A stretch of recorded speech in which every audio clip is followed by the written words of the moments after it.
Hi, everyone. Welcome to our Winter Lunch and Learn series.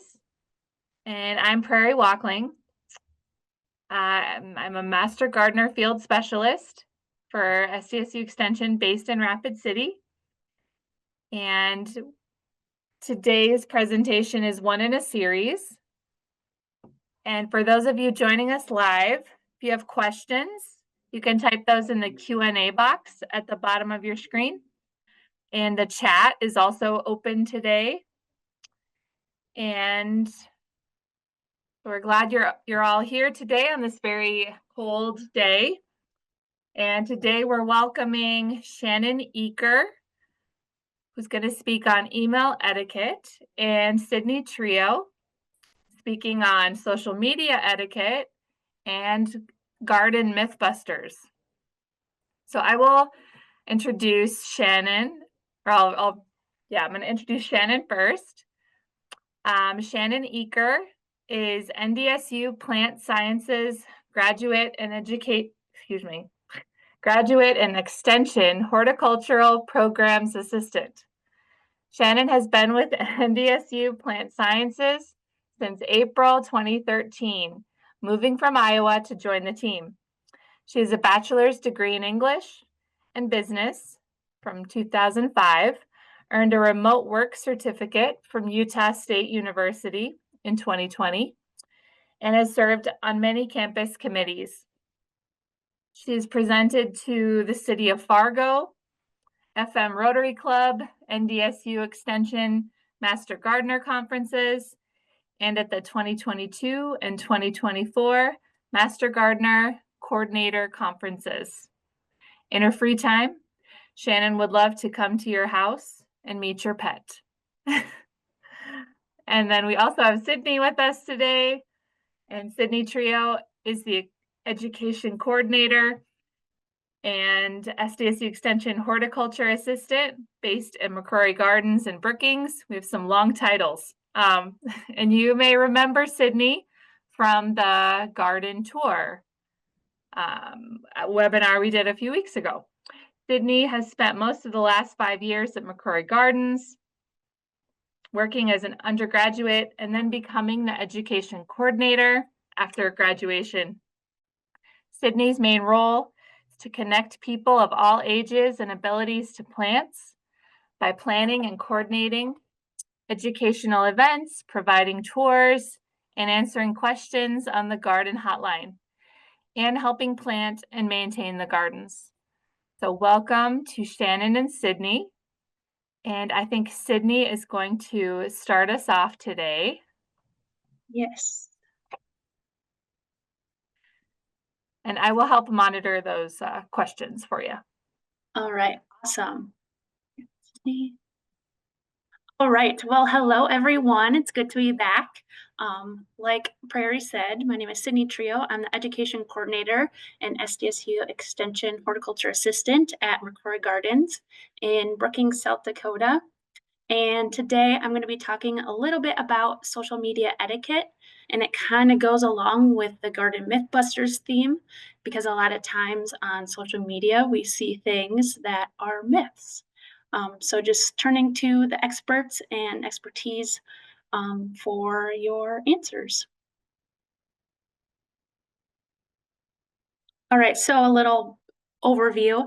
We're going to define what is a master gardener, identify do's and don'ts on social media, and then talk about some brief group information, and then dive into the garden myths that we commonly see. So first up, what is a master gardener? I'm pretty sure all of you have been through the course training and you know what a master gardener stands for, but I just wanted to highlight for both NDSU and SDSU, the research-based and scientifically accurate and environmentally sustainable is important.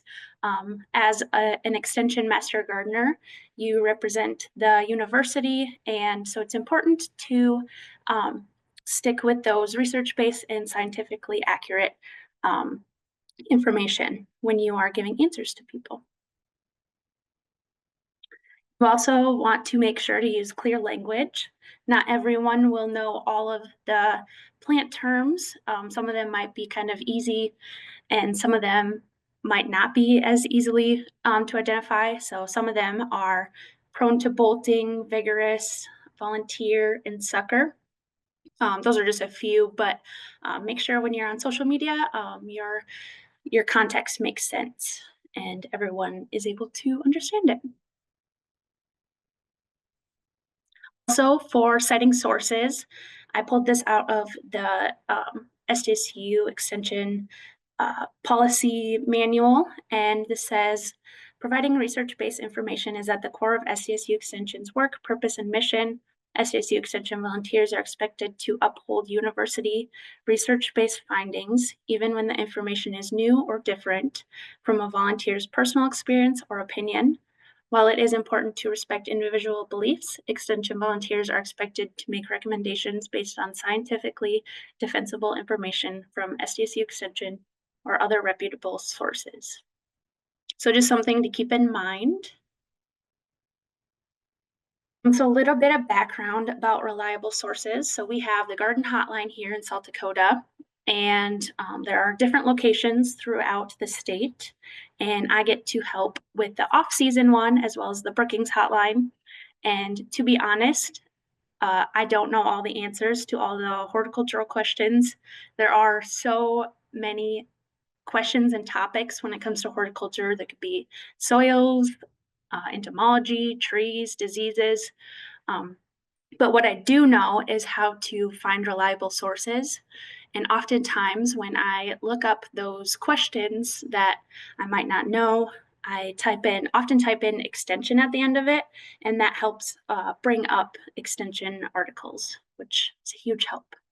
And then also relying on the experts to help as well has been a huge help. And oftentimes they will have a lot of their articles online, so you can search those. It is important to keep in mind to share local information. Sometimes you might see something about a tree disease and you're worried if it's going to affect your apple tree in South Dakota, but if it's from California, it might not be the same. We might not have that disease here, or different insects and different varieties of plants as well. So just keeping in mind what you see, making sure it is local.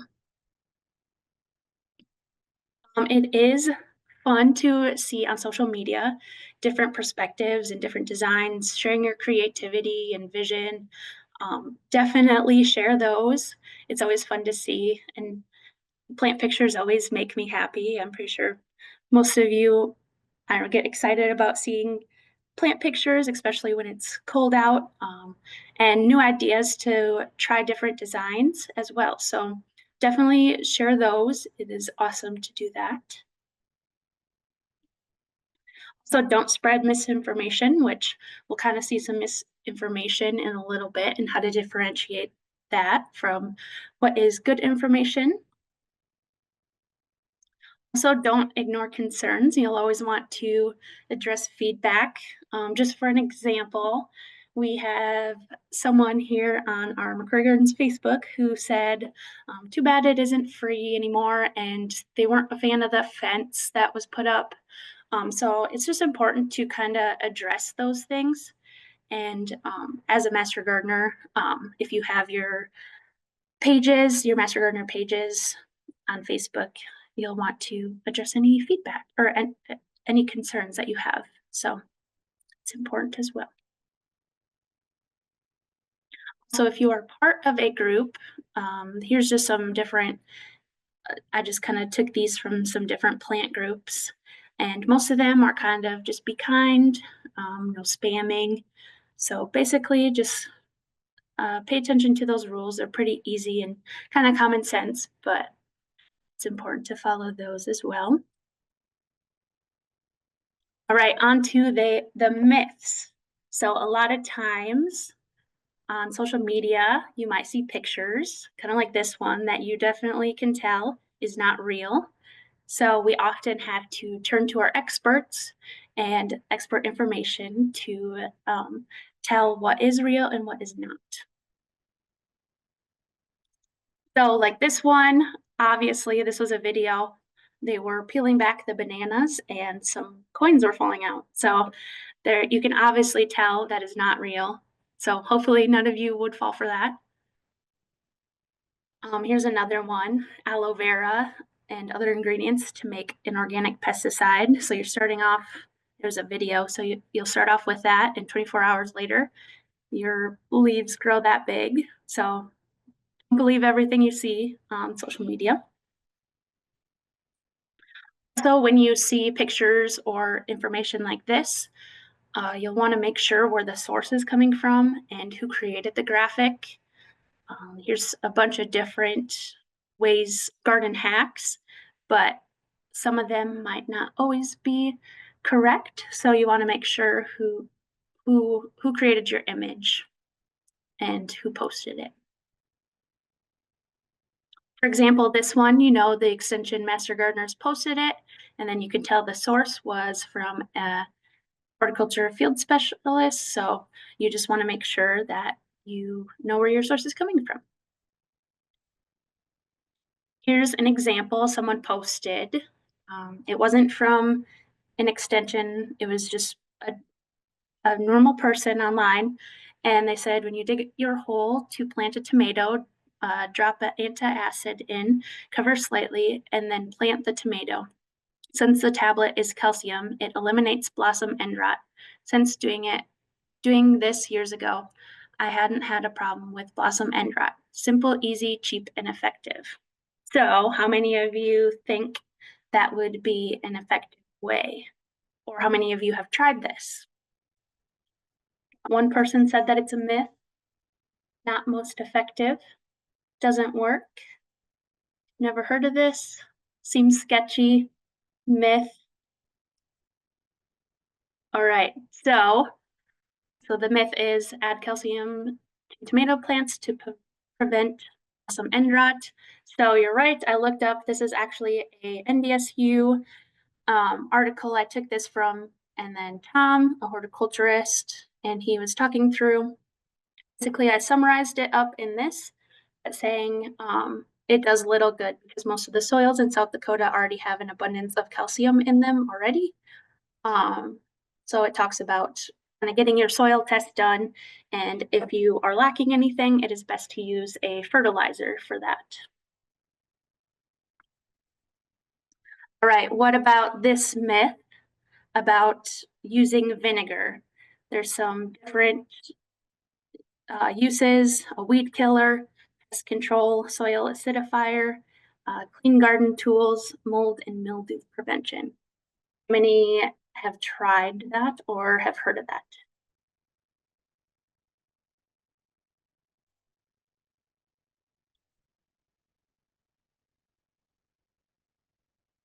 Truth, some truth, but check source. Used white vinegar and it really does kill weeds and everything else. Not familiar.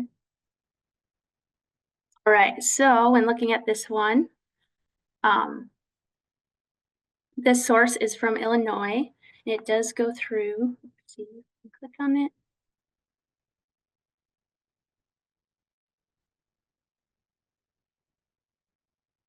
See if it loads. So it is best to read the whole thing because it'll have way more information. But basically, it says in here that kitchen vinegar does not make a good herbicide, and low concentration is not strong enough to kill any but the smallest of weeds. It does talk about how there are some herbicides that contain vinegar that help, but oftentimes the basic ones, basic vinegar, not kill the root system and it will still regrow. So you'll just want to make sure to look that up. And then here's another one. So we have baking soda. Have any of you ever heard of baking soda in your garden? Adding it to control powdery mildew or black spot.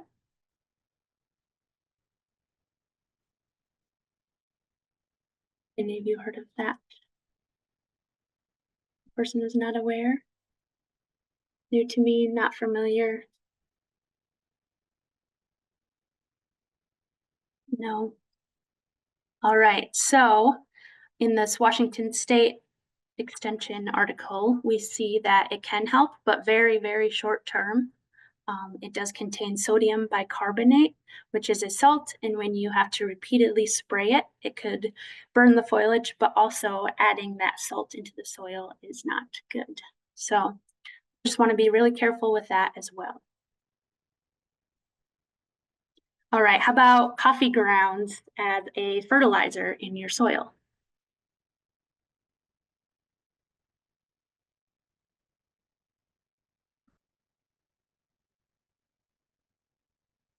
One person one person uses them,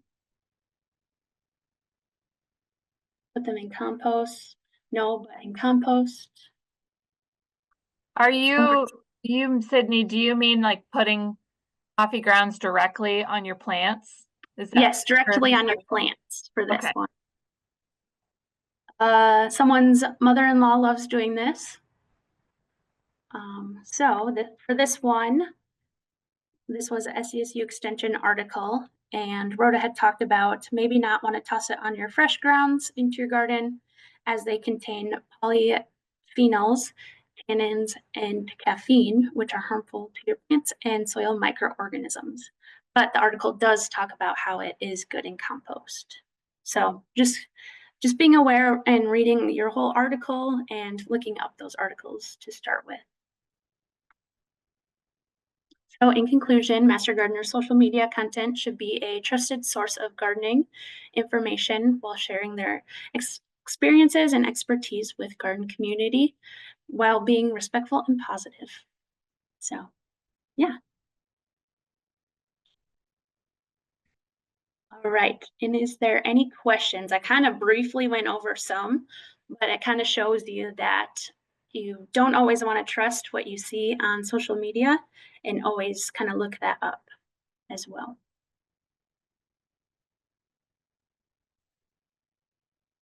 Sydney, those are some great examples that I've seen too online.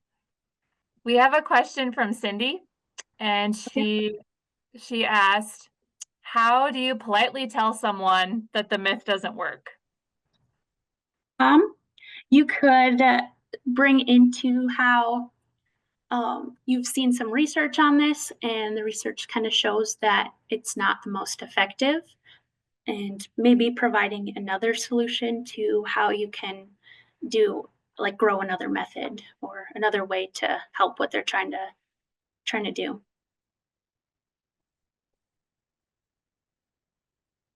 And I think I've also seen some people say like just kind of the financial aspect, like bath salts or using bath salts or things like that. Like Mm-hmm. just that um, you, you know, it's kind of a waste of money to put that out. Use it in your bath instead. And I like how your idea of giving another idea of how to another research-based suggestion for them how to. Yeah. Oh, and here's one from Shannon. Shannon asks, outside of not further sharing the bad post, would you suggest we comment with the factual article from Extension or just move on? Um, it depends. As Extension, we often get questions towards us, and then we answer on. It depends if it's a Master Gardener site, I suppose. If you're on a gardening uh, page, then maybe just leave it alone. But if you would want to encourage some other people, but if people are on the Extension page, I would probably address it. Yeah, like some of our clubs do have their own pages, and I think you could address it kind of behind the scenes too, with whoever is managing the group or the site. If you see something you're concerned about, you could bring it to their attention, and then maybe they could take the post down or change the post and um, it does happen too sometimes that you just make a mistake, and but we want to make sure that and that's happened to me too. I can't remember what it was, but I found out it was not correct. And so I needed to take that down right away, because I don't want to be perpetuating myths or spreading any misinformation. So you could also maybe kind of handle that, behind the scenes too with your club or. Yeah. And then I see a comment from Carrie that a friend put a banana in every tomato hole. He, and Oh, he lost half his tomatoes because the raccoons dug them up. So oh kind of no. unintended consequence there. You have to watch out for those raccoons. Hmm.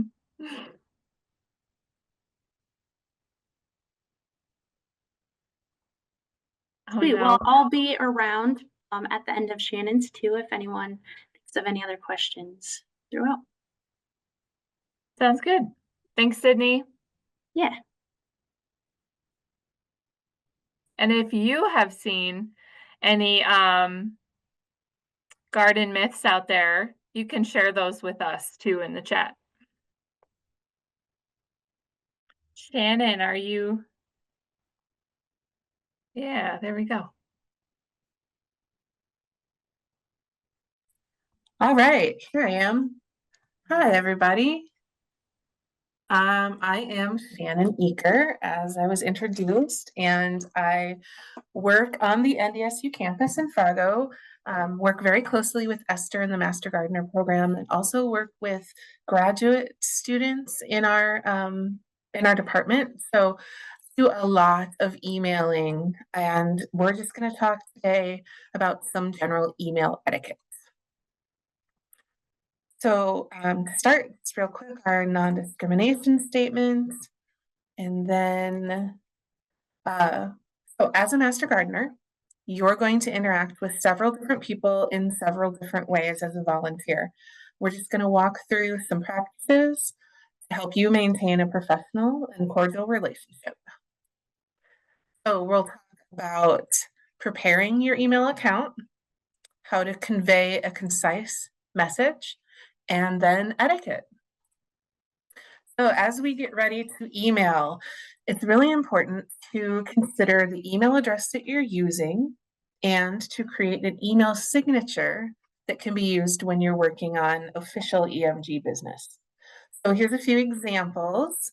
You can see in the smaller example at the bottom that Jane is using an email that might be difficult to convey verbally because there are so many A's in there.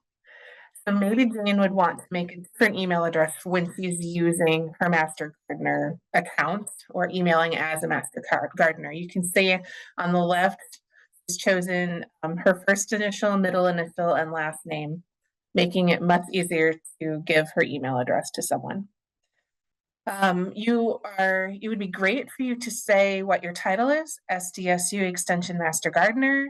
If you feel comfortable, you could share your local club name or your North Dakota county. That's kind of up to you how close in you want to get with telling people about yourselves. You should always utilize that subject line to avoid being flagged as spam and going into the incorrect inbox. And the subject line can help you gain the attention of the person that you're trying to reach. And it can help later if you need to go back through your sent messages to find something from an earlier conversation. So we can see here that a very specific subject was used, tulip bulb planting, rather than just using bulbs or question as the subject line. Also, we want to use a font that's easy to read and a font size that's easy to read. And avoid using those little emojis or text language when we're sending an email. And sometimes if you include too many attached files or too many links out to different sources, that can also get you flagged as spam. So just trying to be as concise as possible when sending information. So let's talk about how to build an email that will catch attention and lead to action. So consider why you're sending the message. Have you exhausted all of your online resources? If there's, if you're looking to see if a certain process needs to be completed, or if you're looking for an answer to a horticultural question, can you find that on a trusted website? That might keep you from having to send the email. If you are planning a meeting and need to reserve a room at the local library, is there an online tool you can use to reserve that room, or do you need to send an email? So just doing a little research before you send. Also, try to focus your message to one topic. So if you're scheduling a teaching event at a local church, that's wonderful. Reach out to request to schedule a room, but in that email, don't also make a personal request. In the same way, if you need to discuss something now, but then in a few weeks there's a different topic, don't reply to an old email, start a new email. This is kind of a controversy, right? If you're going to discuss several unrelated things, consider more than one email.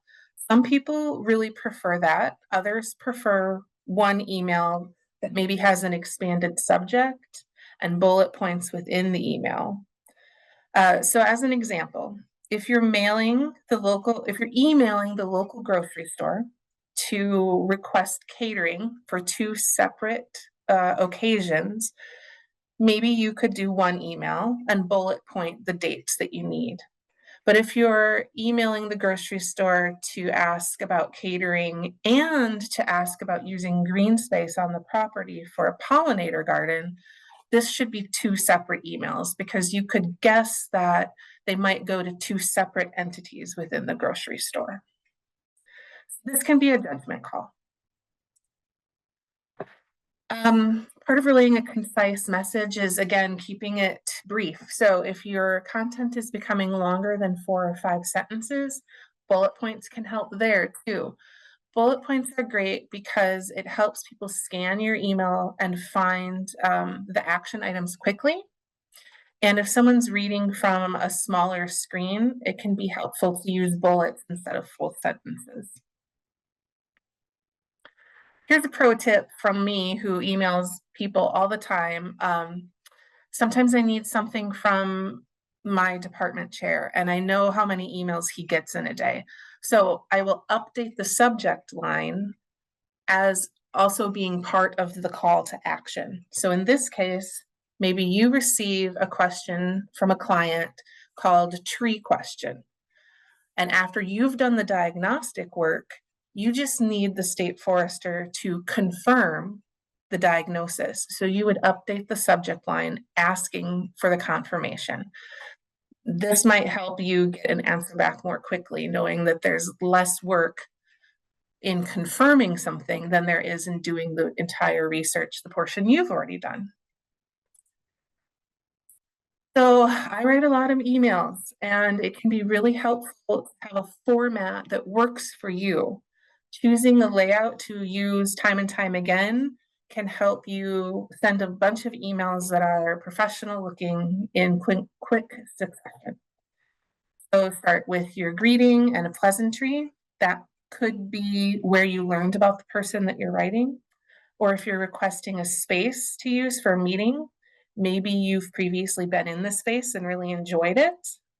Then a call to action and a deadline. Deadlines can be tricky.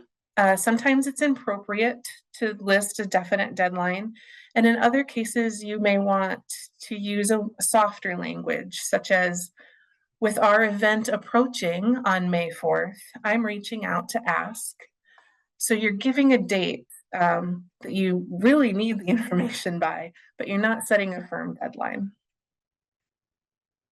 Here's a great example of using the layout that I just mentioned here.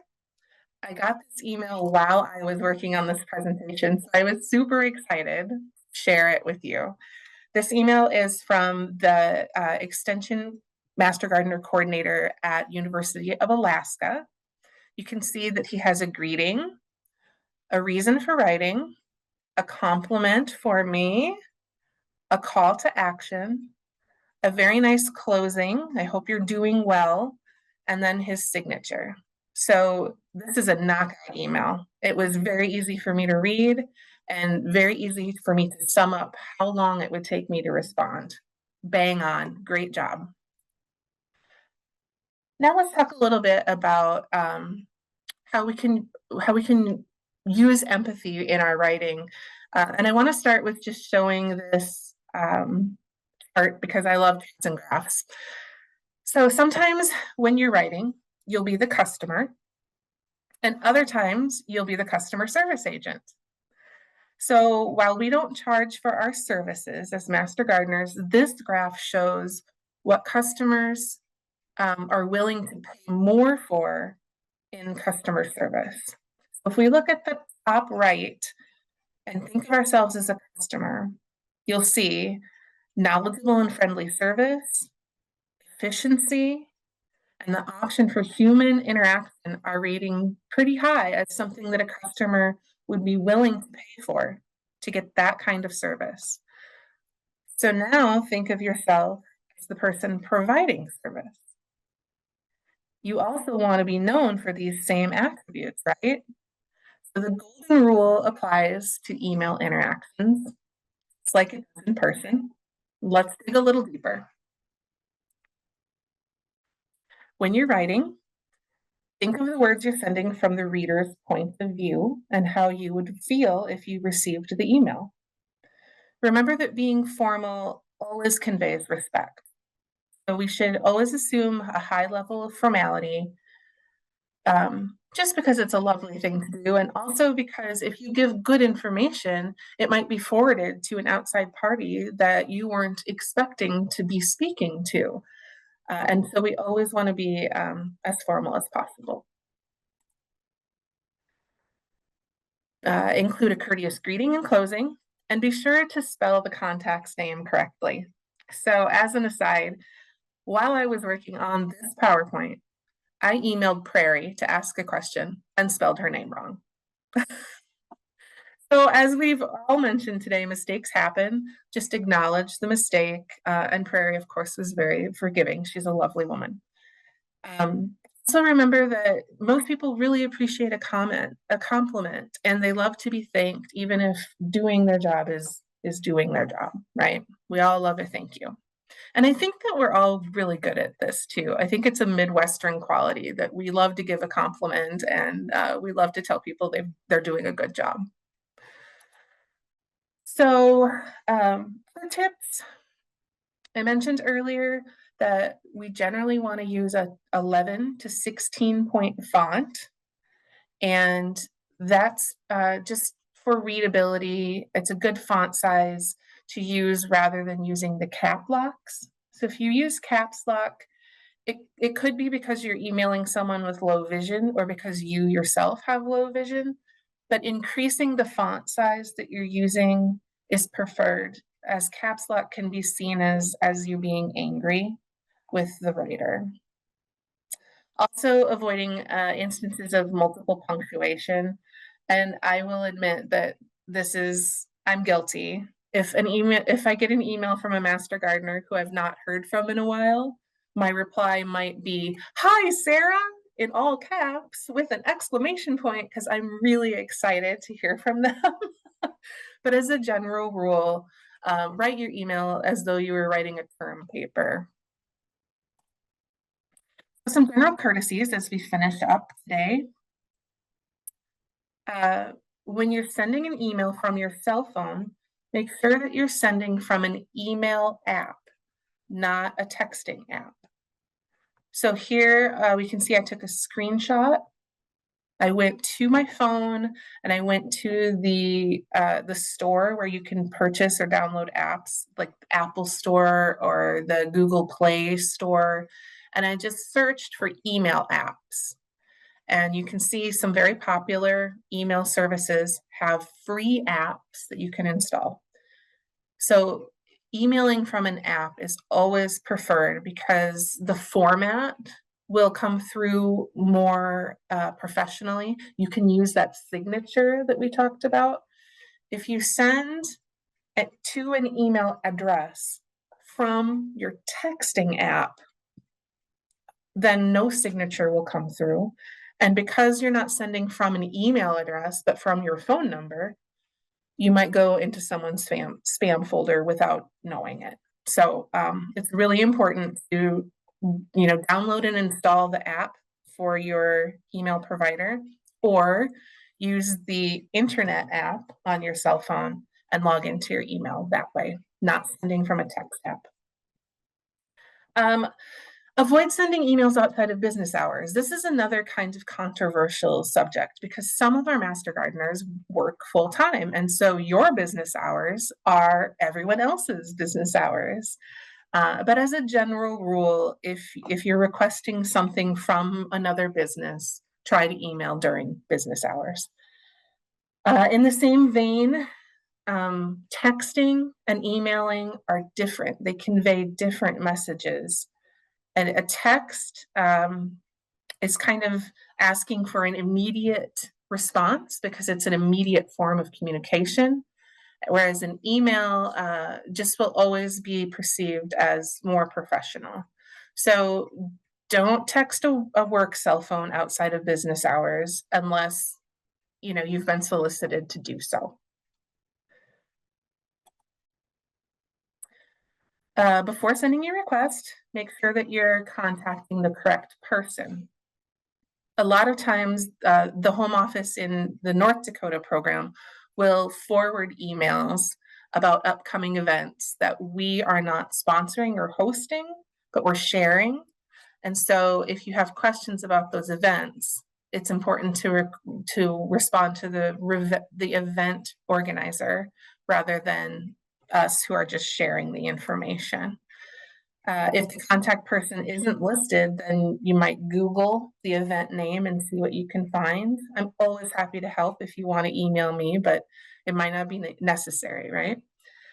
So when creating your email, ask, is this adding value to the relationship I'm trying to build with this other entity? And does the email I'm sending now generate more questions that I could preemptively answer? And I have learned this the hard way because when we have webinars and I forget to put in the email that they'll be recorded, I always get asked that question. So sometimes you're going to train one another with your emails on how to be better at sending emails. Reply courtesies. It's hard to wait, I know, but try to respond within 4 working days to emails that you receive, or send a notification. If it's going to take longer, you could just say, thanks for the email. I need to do some more research. Stick to the facts when sending your replies. Always make sure you spelled Prairie's name correctly. And if you're using a trusted online source to answer a question, include the link to the source in the email. Expect the reply back within a week and try to send your requests with that in mind. So if you're planning an event, start a month or 2 in advance, and then you have time to wait for a reply to, see if a room is available. Always consider that, everyone is just as busy as we all are, right? So garden centers have busy times of year, county agents have busy times of year. And then create a template message to send as a reminder if you need to send a second request. Sometimes we can get upset if we haven't heard back from someone, and having a template helps to prevent emotionally charged reminders. So here's a few little reminder tips. Here's one that I sent recently. I'm reaching out to check on the progress. You could also say I'm following up, or let me know if I can provide more information. It's kind of a prompt. Maybe you fell down below the visible screen in their email account, and so you're just kind of pushing yourself up back to the top. But make sure that you wait a few days before you do that. You want to give the person a week to get back to you. So in review, use a signature with your full name, your title, and your preferred contact information. Find an email template or layout that speaks to you, and you can just use that to always create the same type of email. Avoid using slang terms. Err on the side of formality and respect. If a message you receive seems rude or upsetting, don't answer it right away. Let yourself feel your emotions, walk away from the email for a little while, and then come back to it and look at it again.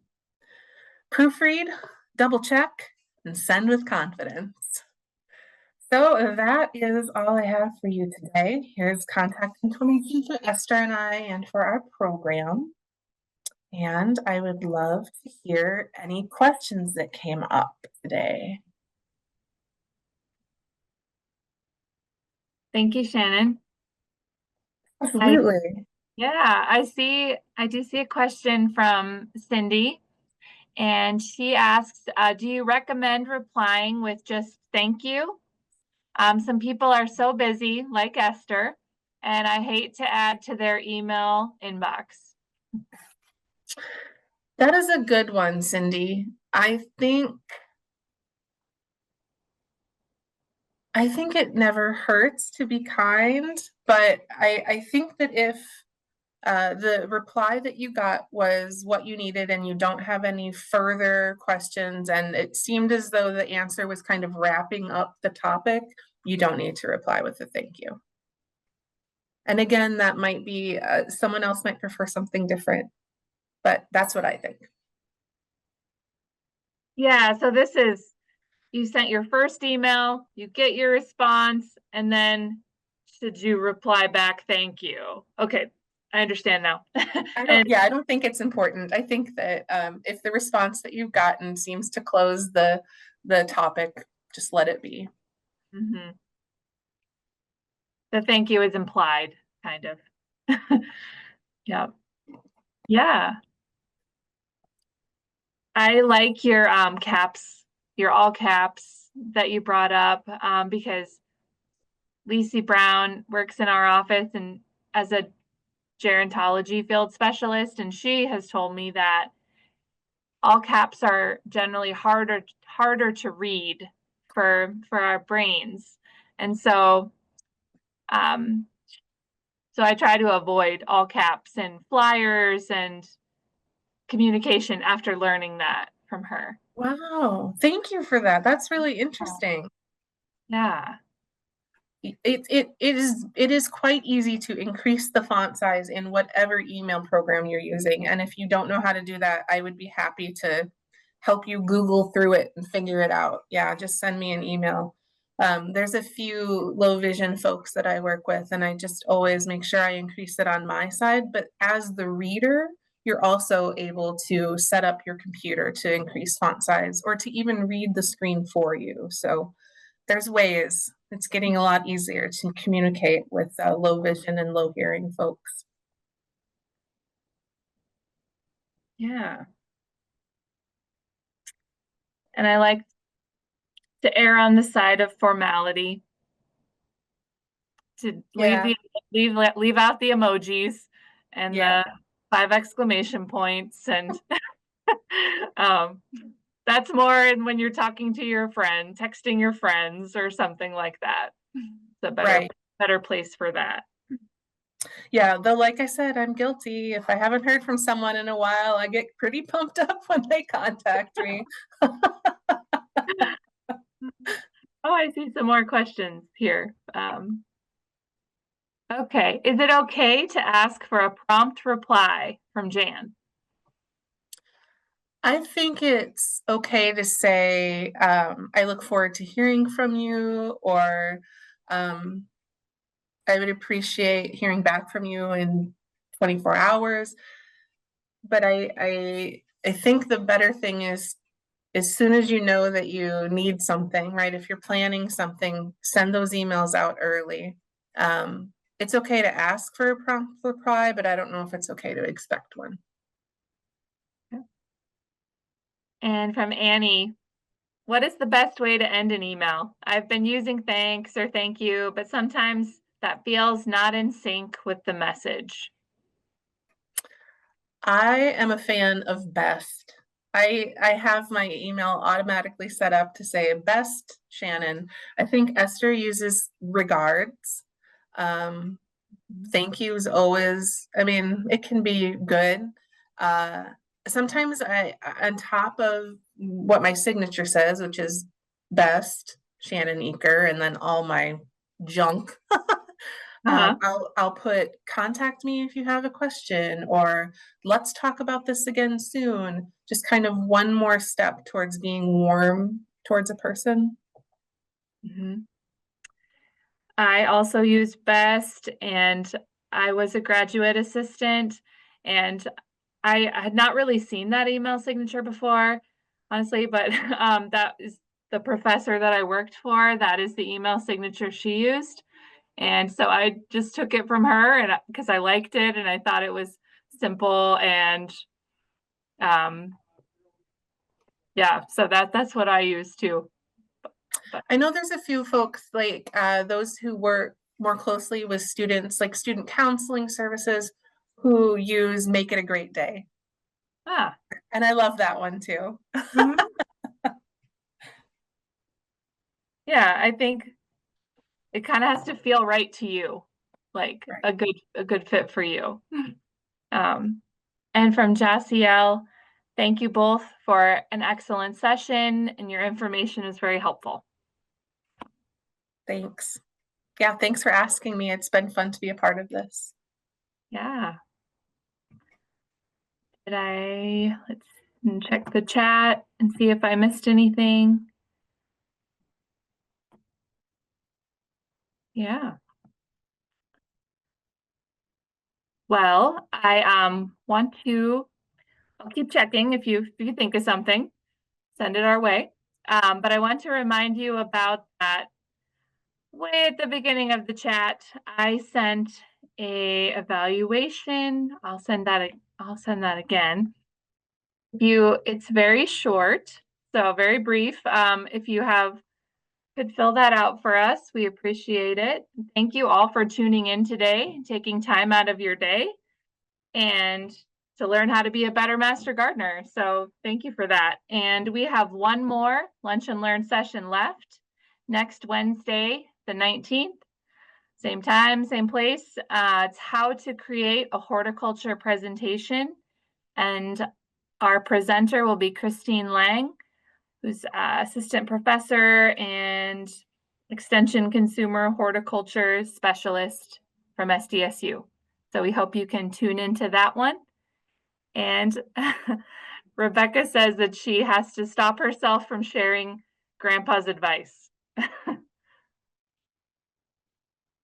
which I understand that. All right. Any final words of wisdom, Sydney or Shannon?